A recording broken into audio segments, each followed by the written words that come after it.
One Piece chapter 1006 is out and it is an action-filled chapter, so let's start talking about it. The chapter is named after Hyogoro the flower, and we end up getting a lot from Hyogoro this chapter, and we'll talk about that in a minute, but the color spread is also amazing. It is a full color spread of the Beast Pirates.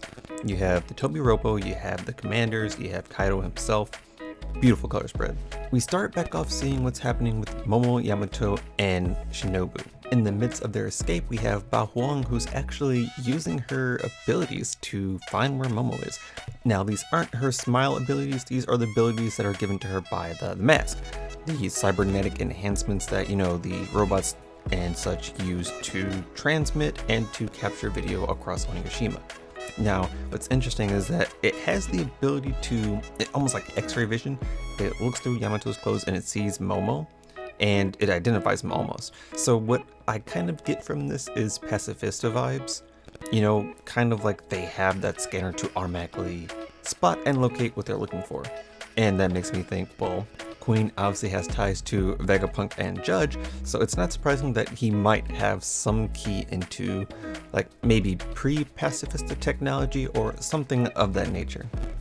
As Bao Huang sees and transmits this, we get Sanji picking up that transmission, and he's trying to decide if he's going to go towards the Scabbards or go towards Yamato. And this is interesting because previously I suspected that Sanji and Jack were going to have an altercation, because basically what happened with Black Maria left Sanji a little out of ways. So now we're kind of looking for him to have that hype moment, and Jack was a good possibility of that. Now, if he ends up going towards Yamato, which I think is very possible because Yamato is a beautiful woman and Sanji loves beautiful women, and if he moves in that direction, we might have another gag Sanji interaction, which I don't know, a lot of people might find kind of painful to see a second time. Personally, I'm not too upset by it. I don't really care if Sanji goes towards Yamato or if he goes towards Jack. It all depends on what Oda wants to do with Sanji at this point. Does he want to give Sanji a very hype moment, or does he want to keep using Sanji for comedy? The fact that Sanji says, "Where am I needed more?" makes me think it's going to depend on if he hears a woman crying. If he gets that sense that a woman's in danger, that's the direction he's going to go. And that depends on if that shadow we saw in the previous chapters was Toki or Hiyori, or if maybe Shinobu or Yamato has a cry for help. We don't know. It can really go either way at this point, and I'm kind of curious to see how that plays out. I want to know if it's going to be something similar to what happened with Black Maria. Now, Perospero has obviously been putting in work, and he's taking out both Wanda and Carrot. Now, this is Wanda and Carrot without Sulong mode, because as Onigashima is moving, it's moving through the clouds, moving through the weather. So the full moon is no longer out for them to utilize, which means they get powered down. I think this is a really good feat for Perospero because he is the eldest son. And while he's not a sweet commander, he still has a high bounty and he should still be pretty powerful. So seeing him do a 2v1, even if it's not beating the Sulong forms, it's still a 2v1 versus two very strong opponents. So the fact that he's still able to come out on top is a very good showing for Perospero. I would have liked to see what he did, because you see shards of candy sticking to the ground. You see what looks like Wanda's sword kind of covered in candy. So it looks like he was pretty much popping off, just letting everything loose. And that would have been cool to see. But based on how Perospero was taunting Carrot, I don't think their interaction is done. I think there's going to be another fight. We may see more in that fight, and that's probably when Perospero might lose. But after he taunts Carrot, he moves towards the dome, and I'm not entirely sure what his motives are going to be at this point. He mentioned showing the upstarts just who the emperors are, and I think he's talking about the supernova, but he also spots Marco, and it seems like he has a devious plan in mind for Marco as well. So what his intentions are going to be upcoming, I'm not entirely sure. Is he going to attack Marco? Is he going to join Marco's side and attack, Kaido? Is he going to attack the supernova? What exactly is his plan? Speaking of supernova, we get a little bit of Apu and Drake, and Apu is still up after, getting pretty much smacked around by everybody, so props to Apu. He's been taking a lot of damage. I mean, he hasn't really been dishing out a whole lot, but he's been taking a lot of hits, and he's still standing. Now we have Drake, who's in hybrid form, and we have Hyogoro, the namesake of the chapter, and he is back to his prime self.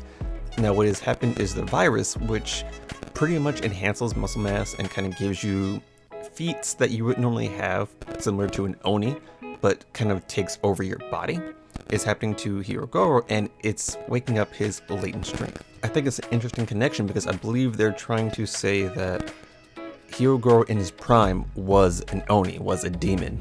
And so for him to be infected with this virus, it's basically turning him into his prime self. And we see that his prime version has outstanding strength beats. He one-shots the ex-Mimiwara-gumi in such a quick and stylish fashion, and it looks really amazing. It seems to be a fiery-based technique. I'm not entirely sure if there's like a fighting style that he has particular to himself. He says he's using flower style, which immediately reminds me of Vista and his fighting style. But the cadence and kind of the way they look are definitely different. Based on that strength, Hyogoro also brings up a point to say, you know, he's at this point too strong. If he end up succumbing to the Oni virus, he's not going to be able to control himself and he's going to take out his allies. And so he's telling them, while he still has control, if Chopper essentially doesn't find the cure, they need to kill him. Now, by the end of the chapter, he says he's ready to die and everyone lines up to do that final blow. I don't know if that's going to happen. We all know One Piece, we all know people don't really die that often. So for him to kind of die here, I'm not entirely sure. I think it would be very meaningful if he were to use the rest of his energy to, you know, do as much as he could and then they have to take him out. That would be fantastic, but I don't know if that's necessarily going to happen.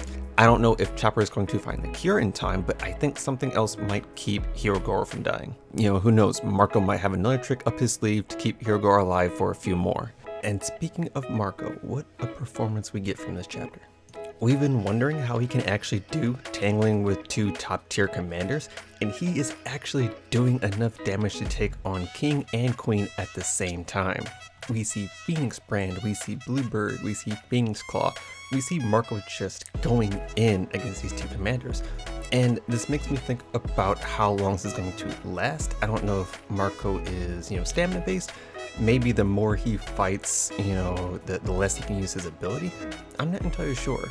For the time being, seeing Marco pop off like this is definitely a welcome sight. He even remarks that, you know, going up against two over $1 billion belly bounty people is kind of tough, but he's still tangling with these two and he's not having any issues. Now, I think we haven't seen a lot from King, so once King actually gets serious, I think it might be more difficult for Marco to handle this. As far as Queen goes, I don't think we're going to see much more as far as his ability. I think we've seen him in his full Zoan form. We've seen him use, you know, his guns, his gadgets. We've seen a lot from Queen already. And not to say that this is all he's capable of, but I don't think we'll see more in this fight. I think this fight is going to break down and be a fight between King and Marco at their best. This also makes me wonder about Marco showing in Marineford, because the things we're seeing here, I think are strong enough to tangle with admirals. And I think at Marineford, while Marco was mainly playing support, I feel like he could have done a lot more in that war. I feel like he could have accomplished a lot more than what we saw from him. And, you know, maybe these are things he's learned over the 2-year time skip. Maybe these are new techniques. Not entirely sure. I think some of these he's probably had for a while now. I think he's been a formidable fighter for some time. So seeing them now, while it's amazing, I do wish we would have saw some of this, you know, previously. As I said before, this was a fantastic chapter. I liked every moment of it. I don't think Hyogoro's gonna die. I don't think the 2v1 with Marco, King, and Queen is going to go on much longer.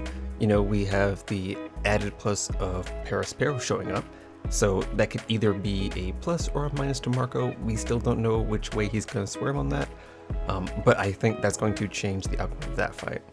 Sanji is still up in the air. I don't know if he's going to go actually help the Scabbards or if he's going to end up with Yamato. I personally think he's going to end up with Yamato because that's where Oda can add another gag. So I think that's where that's pointing towards. The only reason Sanji would end up going to the Scabbards is if whoever is helping them is a woman and she cries for help. Then that's immediately going to draw Sanji's attention and we're going to have that Jack versus Sanji fight. And on top of all of this, we have no break next week. Now, we've been going pretty steady without the breaks, so I think the next time we get a break, it's going to be after something massive. It's going to be a huge cliffhanger, and we're going to really want that next chapter, but we're not going to have it because there's going to be a huge break. But Like the video if you did, comment, subscribe. I'll catch you guys in the next one. Bye.